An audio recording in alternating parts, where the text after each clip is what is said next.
नमस्ते मित्रों, कथा निधि चैनल पर आपका बहुत बहुत स्वागत है।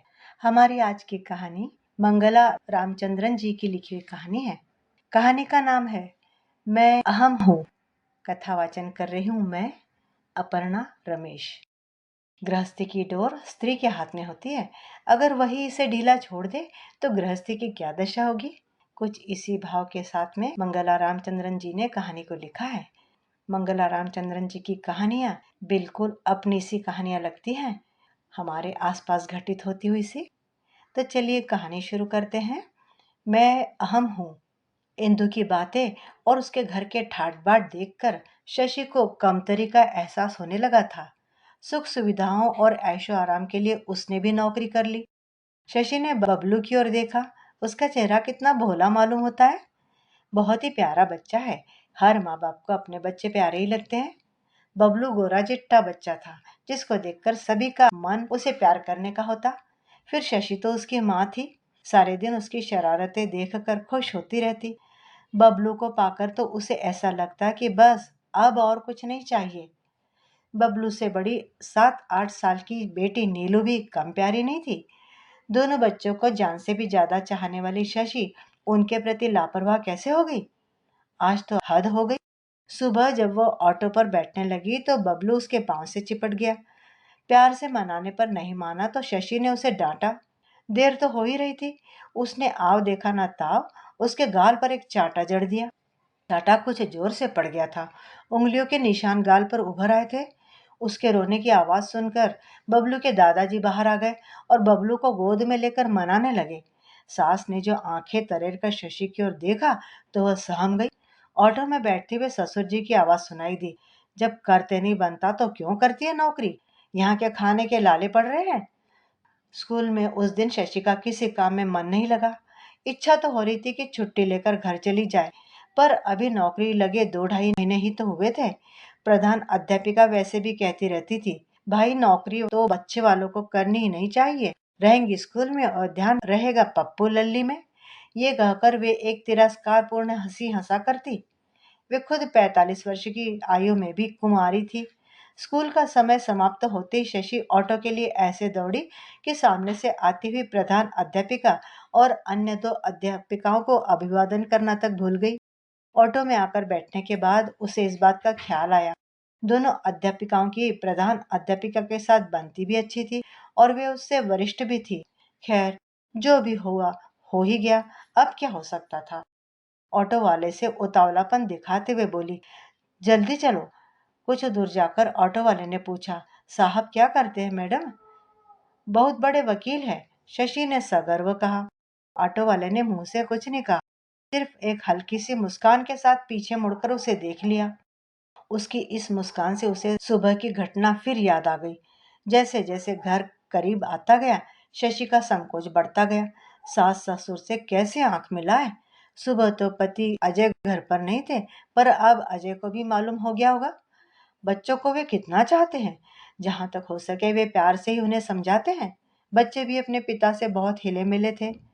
घर के आगे ऑटो रुका। बबलू रोज की तरह दौड़कर नहीं आया।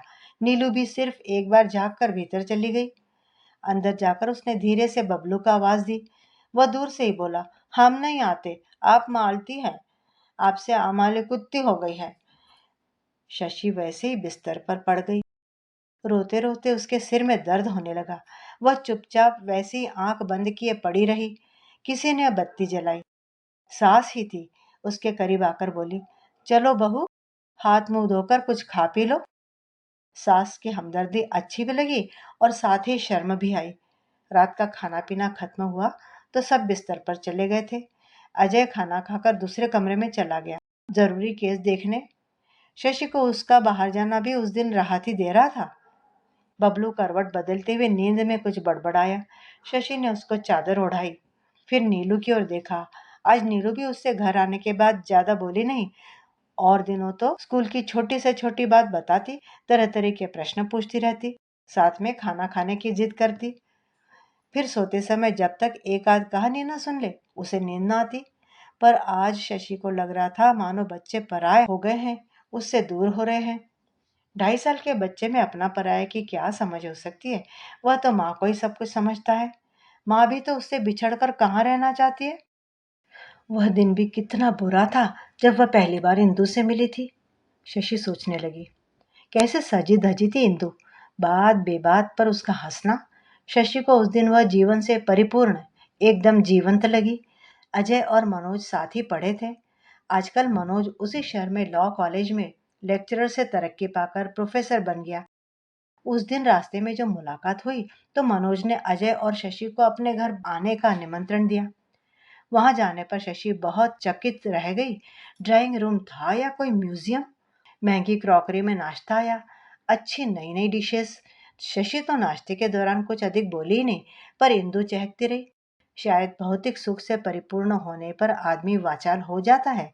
इंदु किसी काम से अंदर चली गई। अजय और मनोज बीते दिनों की यादों में खोए हुए थे। शशि सोचने लगी, उसका पति भी तो वकालत में इतना तो कमा ही लेता है जिससे आराम से रहा जा सके। खाने पहनने को है, बच्चों को घी दूध की कमी नहीं, बचत भी ठीक है, सुख शांति से भरा पूरा परिवार है। पर मनोज के यहाँ की रौनक देखकर उसे अपना रहन सहन बड़ा तुच्छ लगा। इंदु की आवाज से शशि इतनी बुरी तरह चौंकी कि अजय और मनोज दोनों उसकी ओर देखने लगे। मनोज ने कहा, शायद भाभी को घर में छोड़े हुए बच्चों की याद आ रही है। भाभी, इतना मोह भी ठीक नहीं। आप देखिए हमारी श्रीमती जी को। ले दे के एक तो लाल है हमारा, सो उसको भी छात्रावास में भेज दिया है। मुश्किल से 8-10 साल का तो है। कहती हैं वहां शुरू से रहेगा तो तहजीब सीख लेगा। अरे भाभी, आप ही बताइए, क्या घर पर बच्चे शिष्टाचार नहीं सीखते हैं? मनोज शायद आगे भी कुछ कहता, पर इंदु शशि का हाथ पकड़कर ये कहते हुए भीतर ले गई, अजय इनकी तो ये आदत है, कोई भी आए तो शुरू हो जाते हैं। भाई, हमको तो ऐसी भावुकता बिल्कुल पसंद नहीं। आदमी को व्यवहारिक होना चाहिए। उसके व्यवहारिक होने का थोड़ा अंदाजा तो बाहर से ही मिल रहा था। जब अंदर जाकर देखा तो एलईडी टेलीविजन, कंप्यूटर, चमचमाता महंगा फर्नीचर, ओह क्या क्या गिना है। शशि की हैरानी को इंदु शायद भांप गई थी, बड़े गर्व से, बल्कि गर्व के बजाय घमंड कहना ही ठीक होगा। बोली, ये सब मेरी मेहनत का फल है शशि। यदि विक्की को छात्रावास में न रखती तो इतने आराम से नौकरी थोड़ी की जा सकती थी। अगर वो यहाँ रहता तो उसको देखने के लिए आया नौकर रखो, फिर उन नौकरों की निगरानी करो। अच्छा सिरदर्दी समझो। अब मुझे कोई फिक्र नहीं। हर महीने 70,000 कमा लेती हूँ। काम भी अच्छा ही है। मल्टीनेशनल कंपनी में कंसल्टेंट के तौर पर काम करती हूँ। जरा ढंग से संवर के रहना, लोगों से मिलना और मुस्कान बिखेरते रहना। अब भला संवर के रहना किस औरत को अच्छा नहीं लगेगा? अरे मैं तो बोले ही जा रही हूँ, तुम भी तो कुछ कहो। चलो मैं तुमको अब पूरा घर दिखाऊं। शयन कक्ष तो बिल्कुल फिल्मी था। बढ़िया सुंदर डबल बेड और उस पर बिछी चादर इतनी सुंदर कि हाय। शशि कल्पना में अपने आप को उस पर अजय के साथ देखने लगी। फिर सिर को झटक कर उस विचार को तुरंत निकाल देने की कोशिश की। बाहर के कमरे में आने पर अजय बोला, चलो शशि, क्या यहीं रहने का इरादा है?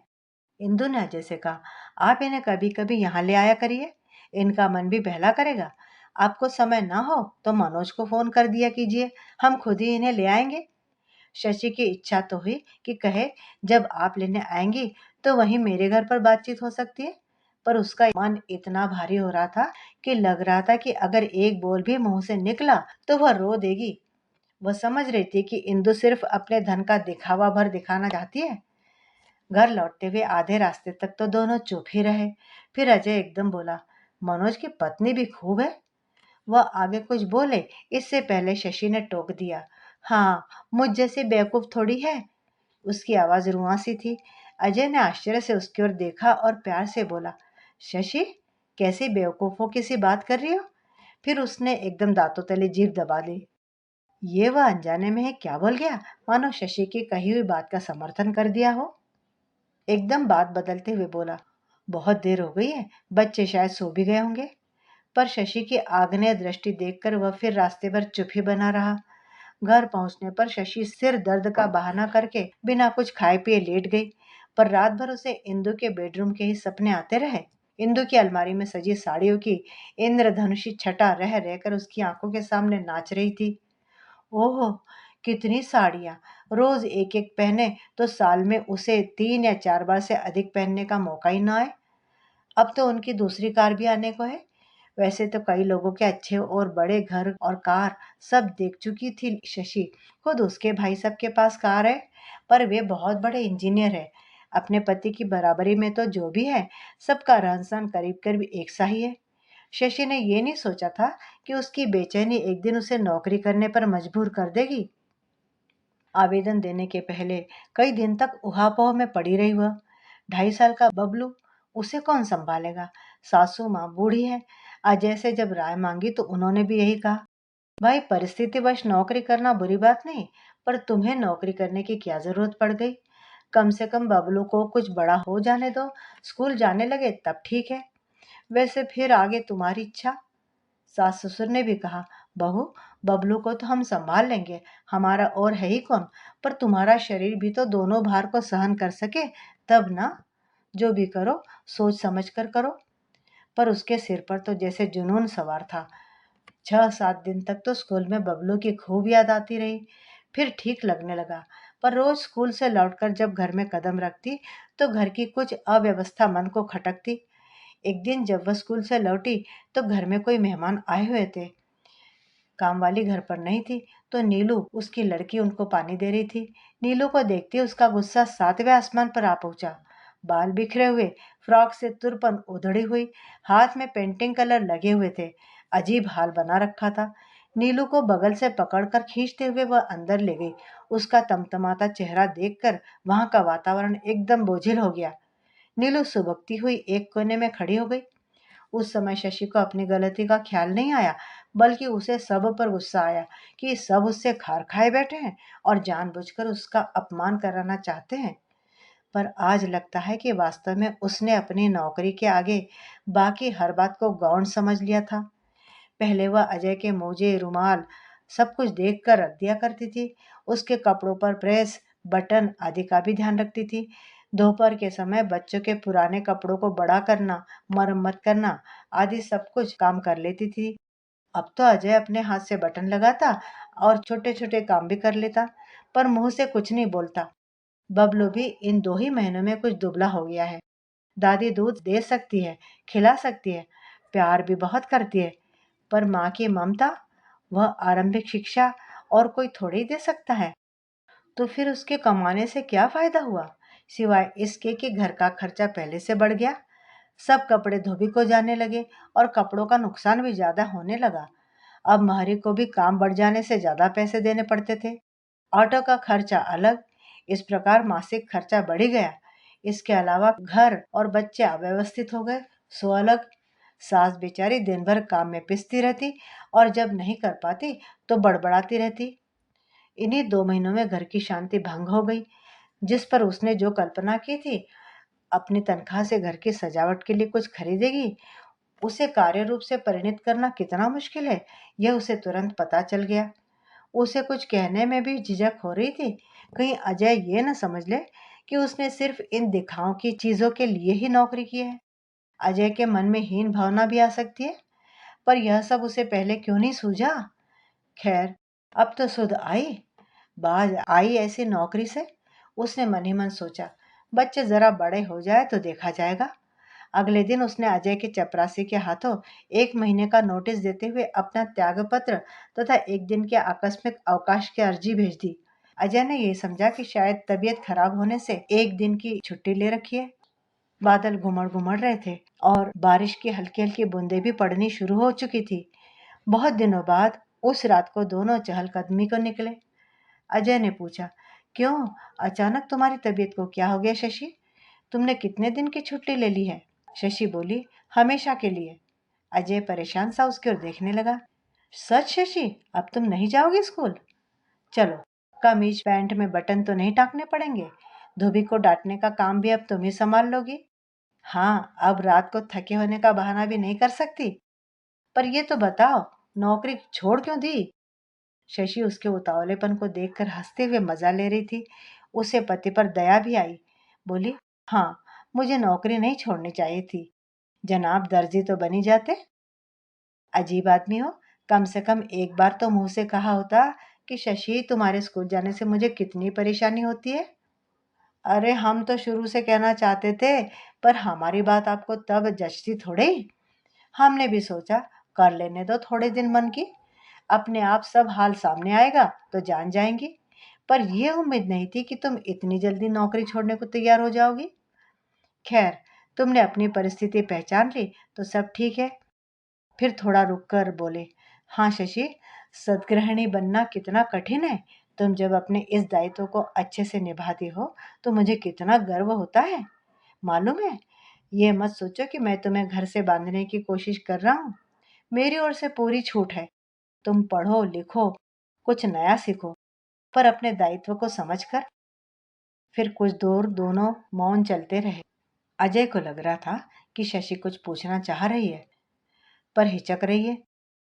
2-3 बार उसने शशि की ओर देखा, मानो हिम्मत बंधा रहा हो। इंदु को देखकर आपको ये नहीं लगता कि वह कितनी लायक औरत है? उसने अपना घर कैसे सजा लिया है, तब आपको मुझ में कोई कमी नहीं लगती? आखिर शशि ने हिचकते हुए पूछ ही लिया। अजय इतना खुलकर हंसे कि रहा के इक्का दुक्का लोग भी मुड़कर उनकी ओर देखने लगे। आखिर हंसने का ये कैसा और कौन सा तरीका है, कौन सा मौका है?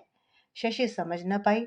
जब उनकी हंसी रुकी तो बोले, तुमको क्या लगता है कि मनोज बहुत खुश है? वो क्या कह रहा था मालूम है? यार, जबान का स्वाद ही चला गया है। मन पसंद चीजें खाए अरसा हो गया। श्रीमती जी दफ्तर से आकर पराठे सेक देती है, बस। इतवार के दिन वे छुट्टी के मूड में रहती है। देर से उठना, आराम से नहाना धोना, फिर होटल में खाना, पिक्चर। बस यार, तू तो बड़ा सुखी है। यहाँ तो हर महीने माँ बाप को रुपए भेजने पर टोका जाता है। आखिर माँ बाप के प्रति कुछ फर्ज भी तो है कि नहीं अपने। और सुनोगी, उस दिन हमारे बच्चों को देखकर बोला, यार तुम्हारे बच्चे कितने सलीके से रहते हैं। इच्छा तो होती है कि इंदु को बताओ कि देखो इन बच्चों को, शिष्टाचार की कोई सीख कॉन्वेंट या पब्लिक स्कूल से नहीं, बल्कि माँ के सिखाने से मिली है। मैंने यह सुनकर कैसा अनुभव किया होगा शशि, तुम अनुमान लगा सकती हो। यह तुम्हारी जीत थी, और तुम्हारी जीत यानी मेरी जीत। इंदु की आधी तनख्वाह तो अपनी साड़ियों, मेकअप, होटल और सैर सपाटे में खर्चे हो जाती है। बेटे को छात्रावास में रखने का खर्चा अलग। उसमें अहम की भावना बहुत प्रबल है, और यह मेरे मेरे की भावना से ग्रस्त वह यही समझती है कि उसकी नौकरी करने से ही घर में इतनी चीजें आई हैं। जहाँ यह मेरे मेरे की भावना आई, घर की सुख शांति नष्ट समझो। कुछ रुककर अजय बोला, चलो शशि, अब घर चले, काफी दूर निकल आए हैं। फिर धीरे से बोले, आज के बाद रात को थकान का बहाना ना चलेगा। शशि को गुदगुदी सी हुई, और बहुत दिनों बाद उसके मन में बसी बेचैनी दूर जाती लगी। मित्रों, अभी आप सुन रहे थे कहानी मैं अहम हूँ, मंगला रामचंद्रन जी की लिखी हुई कहानी, और मेरी जुबानी मैं अपर्णा रमेश। उम्मीद है कि कहानी आपको पसंद आई होगी, तो एक लाइक ज़रूर कीजिएगा, और कहानी के बारे में अपनी कमेंट भी लिखिएगा। क्या औरतों का नौकरी करना इतना ही कठिन है? क्या नौकरी करने से औरतें इतनी अहमवादी हो जाती हैं? अपनी राय कमेंट बॉक्स में ज़रूर लिखिएगा। चैनल पर नए हैं तो चैनल को सब्सक्राइब ज़रूर कर लीजिएगा। याद है ना, आपका लाइक और कमेंट नई नई कहानियाँ ढूंढकर पढ़ने के लिए मुझे प्रोत्साहित करता है। मिलती हूँ जल्दी ही ऐसी बढ़िया सी कहानियों के साथ। तब तक विदा। आपका दिन शुभ हो।